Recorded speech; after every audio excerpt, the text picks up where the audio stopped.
Primera de Samuel 22, del 1 al 2.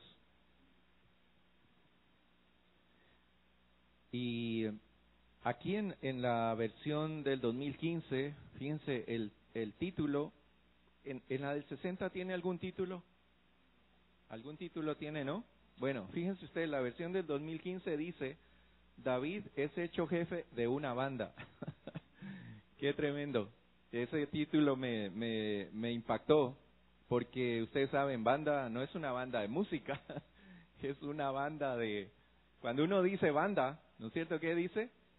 Bandidos, ¿no es cierto? Y entonces David es hecho jefe de una banda. Y vamos a leerlo en la versión del 60, que es la que todos tienen. Vamos a leerlo todos, es muy cortito. Y lo leemos en el nombre del Padre, del Hijo y del Espíritu Santo. Yéndose luego David de allí, huyó a la cueva de Adulam, y cuando sus hermanos y toda la casa de su padre lo supieron, vinieron allí a él, y se juntaron con él todos los afligidos, y todo el que estaba endeudado, y todos los que se hallaban en amargura de espíritu, y fue hecho jefe de ellos, y tuvo consigo como 400 hombres. Amén. Que el Señor bendiga su palabra. Tomen asiento, hermanos, por favor. Una de las cosas que nosotros tenemos como una especie de tabú, podríamos decirlo así, en cuanto a los personajes de la Biblia, ¿verdad? Y cuando nos hablan, de hecho, en la escuela dominical, cuando hemos aprendido respecto a los personajes de la Biblia, nos hablan de las cosas buenas que hacían, ¿no es cierto? David, ¿qué fue lo que hizo David? Pues mató al gigante, ¿verdad? ¿Qué fue lo que hizo Moisés? Abrió el mar rojo. ¿Qué fue lo que hizo... ¿quién más? De los grandes héroes. Sansón, ¿no es cierto? Acabó con los filisteos. Pero una de las cosas que muy pocas veces hablamos y muy pocas veces nos cuesta entender es que estos hombres fueron hombres imperfectos también. Hombres que tuvieron muchos problemas, hombres que tuvieron conflictos, no fueron superhéroes, ¿verdad? Y eso es lo que muchas veces creemos en la Biblia, que la Biblia está llena de superhéroes. David, wow, qué tremendo. Pero muchas veces olvidamos que estos siervos de Dios fueron hombres que fallaron, hombres que fueron derrotados, hombres que fracasaron, hombres que pecaron, ¿verdad? Pero sin embargo, a pesar de todo eso, Dios los llevó a ellos por medio de un proceso que muchas veces es doloroso, un proceso que muchas veces cuesta, un proceso que duele, un proceso de transformación y de restauración para poner a todos estos hombres en la lista de todos aquellos grandes hombres, grandes siervos de Dios que nosotros conocemos en la palabra de Dios, ¿verdad?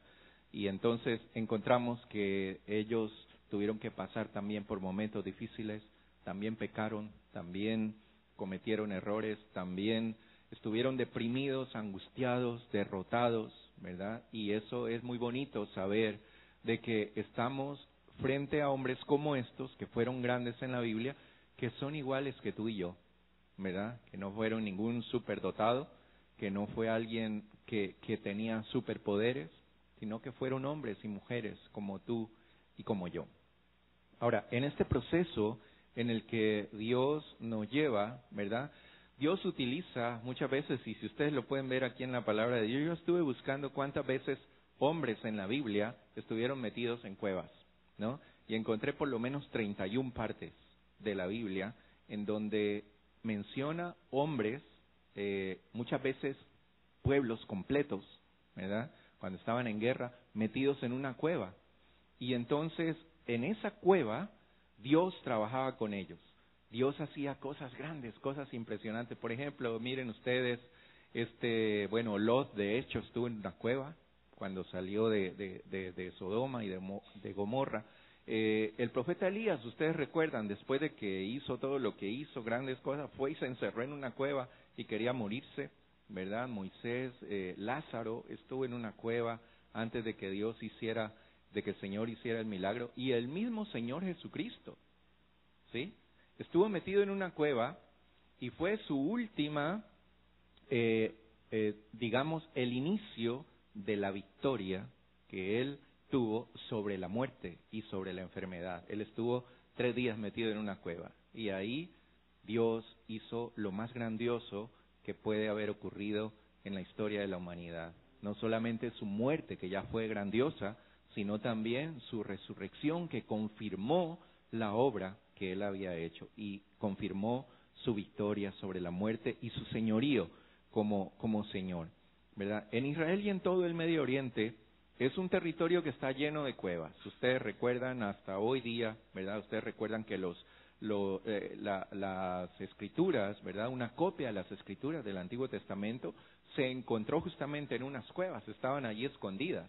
Y es un lugar que está lleno de cuevas y la gente usaba estas cuevas generalmente para esconderse, para refugiarse, para esconder sus posesiones, ¿verdad? Para esconder las cosas valiosas que tenían. Por ejemplo, los sacerdotes escondieron estas escrituras en una cueva y fueron encontradas hace poco, y también se utilizaban como sepulcros, ¿verdad? Ustedes ven el caso del mismo Señor Jesucristo, Él fue metido en una cueva y era un sepulcro. De hecho que sí. Pero entonces, la cueva aparentemente parece ser un lugar importante en la Escritura, y alguna vez ya hablamos de cómo Elías, ¿verdad?, estuvo metido en una cueva y cómo Dios trató con Elías allí en esta cueva. Ahora encontramos a David, pero fíjense ustedes, la cueva es algo que se menciona en la Biblia desde el principio, ¿verdad?, hasta cuando en el Apocalipsis, el capítulo 6, versículo 15, después de que el Cordero, recuerdan ustedes, abrieron y los ángeles estaban abriendo los sellos, ¿ya? Y llegaron al sexto sello, que era el peor de todos, ¿verdad? En donde hay un gran terremoto y donde muchas cosas ocurren en la tierra. Y entonces dice aquí que los reyes de la tierra, los grandes, los comandantes, los ricos, los poderosos, todo esclavo y todo libre se escondieron en las cuevas y entre las peñas de las montañas, y decían a las montañas y a las peñas: caigan sobre nosotros y escóndanos del rostro del que está sentado sobre el trono y de la ira del Cordero, porque ha llegado el gran día de su ira, y ¿quién podrá permanecer de pie? Fíjense ustedes. Y esto hoy en día es una realidad, aunque todavía no ha ocurrido, ¿verdad? Ustedes saben que los grandes, los poderosos, los gobernantes tienen cuevas blindadas para resistir una guerra nuclear, ¿no es cierto? Que es lo que dicen que puede ocurrir en cualquier momento. Y allí están sus cuevas. El problema de esas cuevas es que puede que sí resistan, pero puede que no alcance a llegar a la cueva, ¿verdad?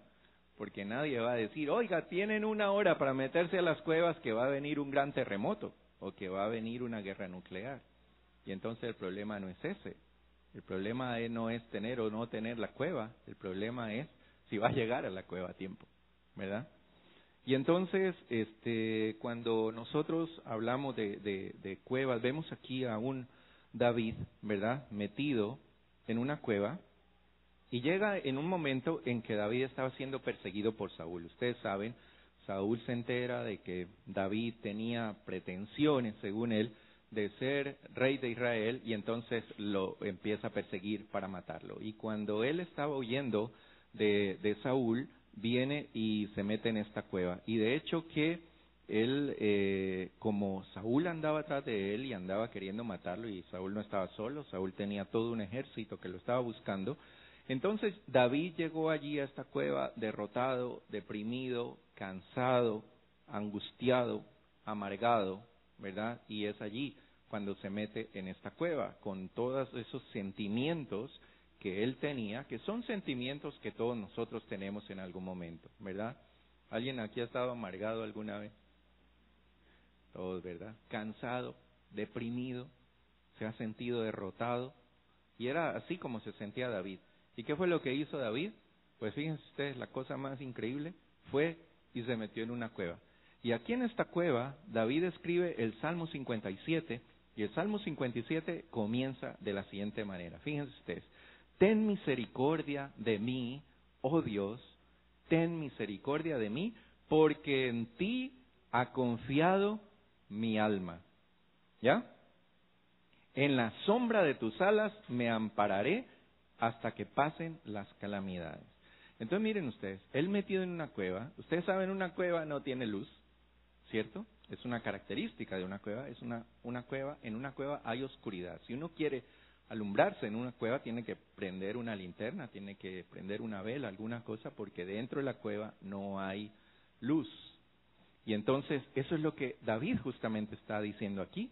Ahora fíjense ustedes, él no dice, en la sombra de esta cueva me he venido a meter. Fíjense ustedes cómo lo dice, qué precioso. En la sombra de tus alas me ampararé. Entonces, para David, ir a meterse en esa cueva era ir a refugiarse, a esconderse en la sombra de las alas de nuestro Dios, de nuestro poderoso Dios. Pero David no llegó solo, ¿verdad? David llegó solo posiblemente, pero dice la Escritura que cuando la familia se enteró y otras personas se enteraron, entonces se fueron con él. Pero fíjense ustedes qué tremendos amigotes que llegaron allí, ¿sí? Primero, sus hermanos y su padre que no lo querían. Ustedes recuerdan la historia, ¿verdad? El padre no se lo quiso presentar a Samuel cuando fue a querer ungir a uno de los hijos de Isaí, porque no lo tomaban en cuenta. Y después de que le presentó a todos los otros hijos, ¿verdad? Le dijo, Samuel fue el que dijo, ¿no tienes otro más por allí? Ah, sí, por ahí, pero ese es un pastor y anda por allá cuidando las ovejas, pues tráelo, ¿verdad? Si hubiera sido por el padre, no lo hubiera presentado siquiera, ¿ya? Y entonces, y los hermanos, ustedes recuerdan los hermanos de él, cuando David fue a la batalla, él fue llevándole comida a sus hermanos, ustedes recuerdan toda esa historia, ¿verdad? Y sus hermanos se burlaron de él y le dijeron, ¿y ahora tú qué quieres aquí? ¿Qué vienes a buscar? Estás queriendo ponerte encima nuestro, ¿qué es lo que quieres, mocosito? Ándate de aquí, nosotros somos los guerreros, ¿ya? Y entonces no lo querían. Luego, dice, segundo lugar, los afligidos. ¿Quiénes son los afligidos? Los que tienen una cara, pero así de este porte, ¿verdad? Que están afligidos. Afligidos ya es como decir la última etapa de un problema que uno tiene, ¿verdad? Cuando uno tiene un problema y no lo logra solucionar, llega ese momento de aflicción, de angustia, de desesperación. Y esos fueron los que llegaron allí, ¿verdad? Luego dice los endeudados. Qué tremendo. Estaban debiendo dinero y vamos a meternos allá en la cueva con David porque no tenemos a dónde más ir y nos están buscando para cobrarnos. Y el último grupo, que era posiblemente el peor de todos, ¿verdad? ¿Quiénes eran? Los amargados. ¿Alguien ha estado aquí amargado alguna vez? ¿Nadie? Ah, bueno. Sí. Los amargados, ¿verdad? Aquellos que andan amargados por todo, si cocinó, si no cocinó, si se levantó, si no se levantó, si limpió, si no limpió, si dijo o no dijo, por todo se amargan, no hay cómo complacerlos de ninguna manera, y esos son los amargados, ¿no es cierto? Ahora fíjense ustedes qué tremendo equipo de este David. En Ecuador dicen unas joyitas, dicen, ¿verdad, hermano? Unas joyitas, ¿qué quiere decir? Eran de lo peor, ¿verdad? De lo peor. Y entonces David estaba allí metido en esa cueva con ellos. Y aparte de eso eran 400. Ustedes saben, 400 personas metidas en una cueva. Y todos amargados, endeudados, afligidos, de todo, de lo peor. Imagínense ustedes. Ahora, si ustedes se ponen a pensar un poquito, ¿verdad? Y tratemos de darle la vuelta un poquito a la moneda. ¿Qué hubiera pasado si en lugar de llegar los amargados, los afligidos, los endeudados y los que lo odiaban, hubieran llegado a la cueva todos aquellos que lo querían, todos aquellos que estaban felices, todos aquellos ricachones de buen dinero que no tenían deudas, ¿verdad? Y todos los que nunca se amargaban por nada, ¿qué hubiera pasado? ¿Se dan cuenta? ¿Qué hubiera pasado? Pues David hubiera estado feliz y hubiera dicho, pues no, ahorita sí estoy bien respaldado, ¿verdad?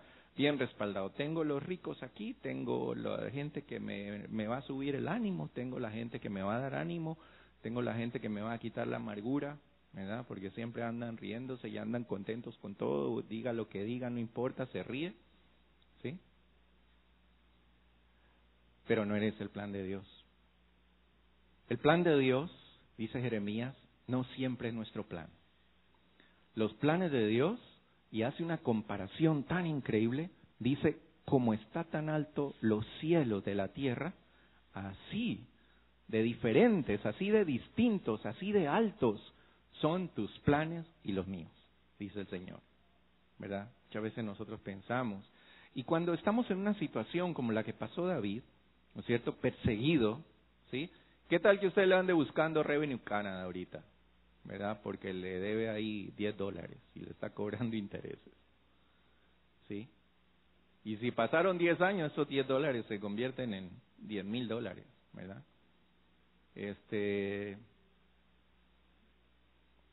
¿Y qué tal que esté angustiado, deprimido, necesitado y todas esas cosas? Lo que usted menos necesita es gente amargada y gente endeudada a su lado. Lo que necesitamos es gente que nos ayude.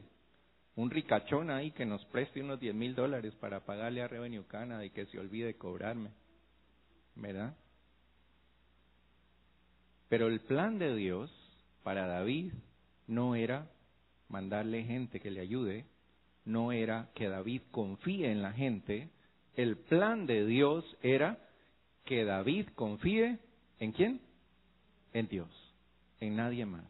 Y cuando estamos en esos momentos de angustia, en esos momentos de necesidad, en esos momentos en que necesitamos verdadera ayuda, ¿verdad? Créanlo ustedes, hermanos, que Dios hace exactamente lo mismo que está haciendo aquí con David.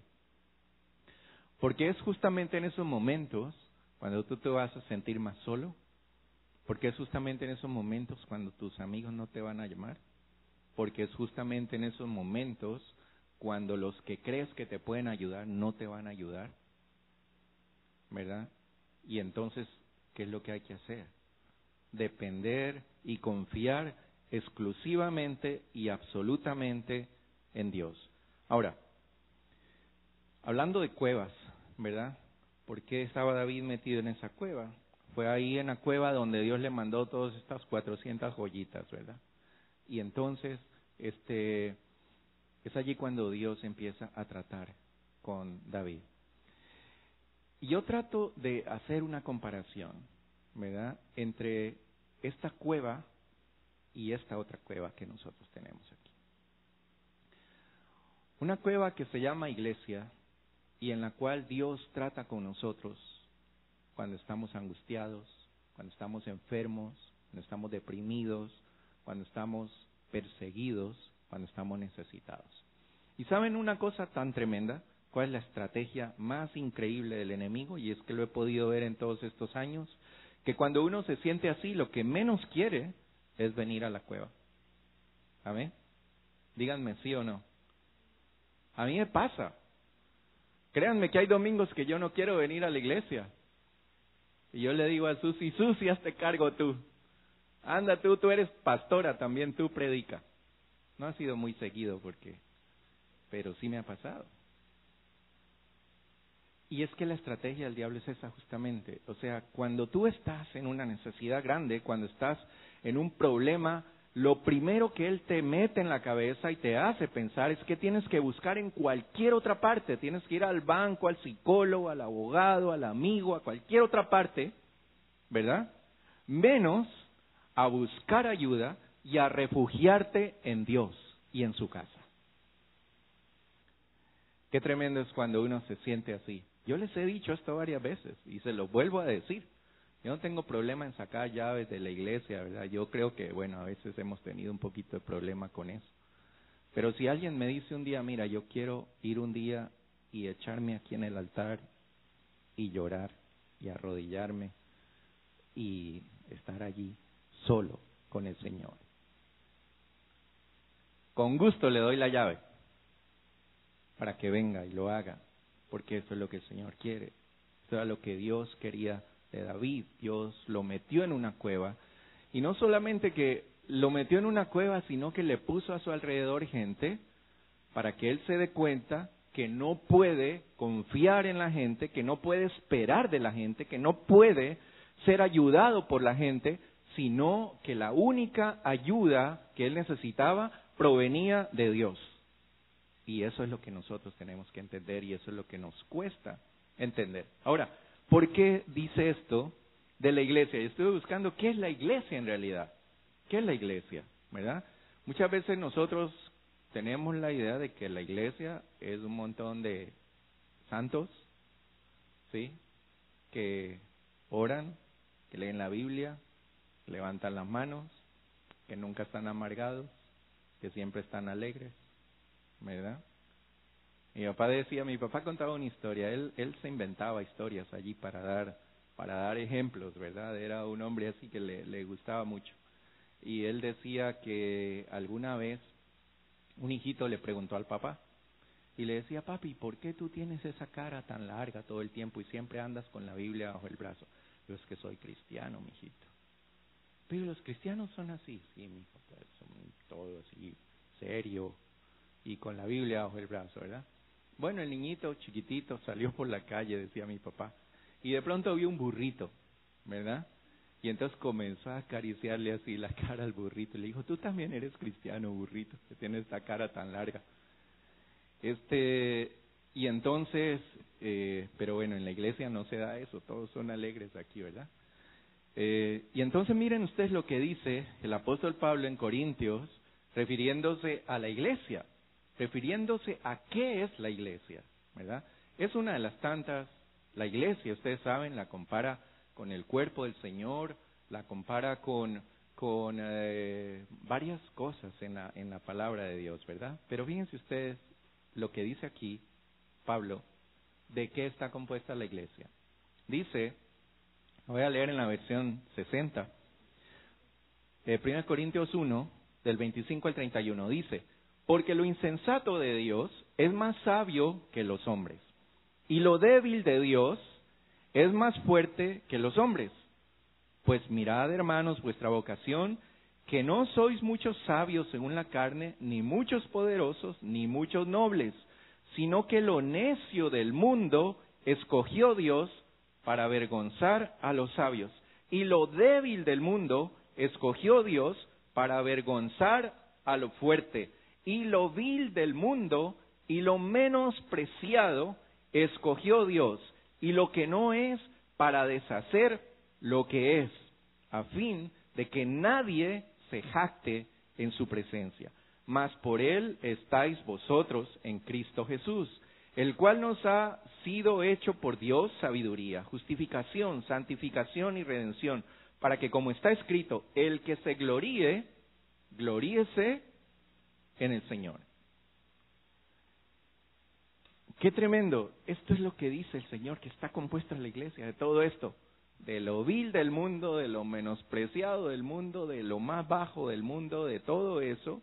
Dios escogió a su pueblo, Dios nos escogió a cada uno de nosotros para hacer una obra en nosotros. Ni tú ni yo estamos aquí, ni tú ni yo llegamos a ser cristianos, ni tú ni yo nos escogió Dios por nuestra nacionalidad, porque soy argentino o porque soy ecuatoriano, ¿verdad? Ni por nuestro color de piel, porque soy más blanquito o soy más negrito, ni por mi posición, ni por mi bella sonrisa, ni por mi estatura, por nada de eso, ni por mi inteligencia, por nada de eso. Dios no se fijó en eso para escogerte a ti y a mí.